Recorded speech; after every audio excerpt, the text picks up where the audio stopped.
I think that a good measurement has to satisfy 3 criteria.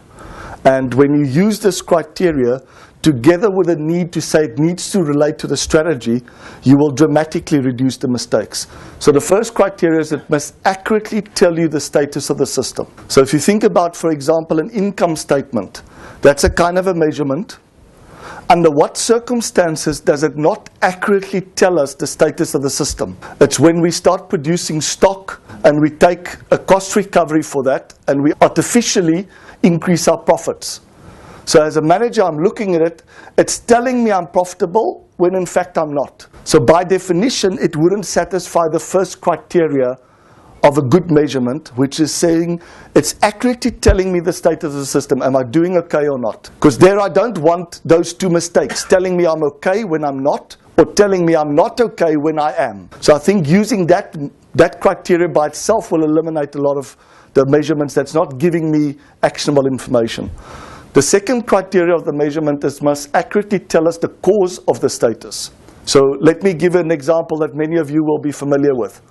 If my buffer goes into the red, is it good or bad? Bad from a sense is I need to take action, right? Green, it's good enough, don't take action. Red means we're taking action. It satisfies the first criteria. If we've done a good job, it accurately shows us the status of the system or part of the system. Does it tell us the cause of the status?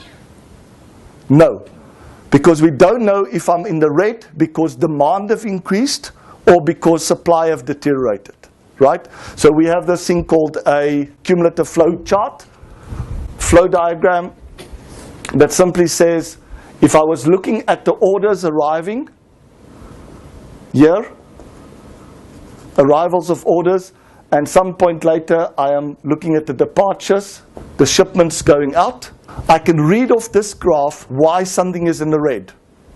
For example, if my rate of orders arriving increases, guess what happens is my lead time will increase and my WIP will increase. Which means that, of course, my buffer will go into red if my rate of demand is increasing.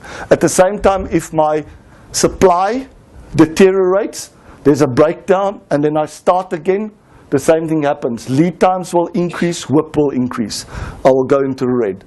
If I don't come out of the green, again, it tells me I'm good, but does it tell me why I'm good? I don't know. It may be because I've improved my supply performance, but it could also be that my demand is much less than what I expected. So that's the second criteria. I need to check whether the measurements that I have is accurately indicating the cause of the status. And then the last one is it driving the right behavior? And that's normally when we design measurement systems, we say start at the back end. What's your strategy that you want to achieve? Which means what is the behaviors or contributions that you need? Once you are sure of those, and the strategy and tactic tree is a wonderful way of capturing that, then go and figure out what are the measurements. And that's exactly what Kaplan and Norton found with their strategy map. First, figure out what you want people to do. How do you need them to contribute? And then say what measurements will support that. Don't do it the opposite. Don't start with the measurements. You won't get the result that you want.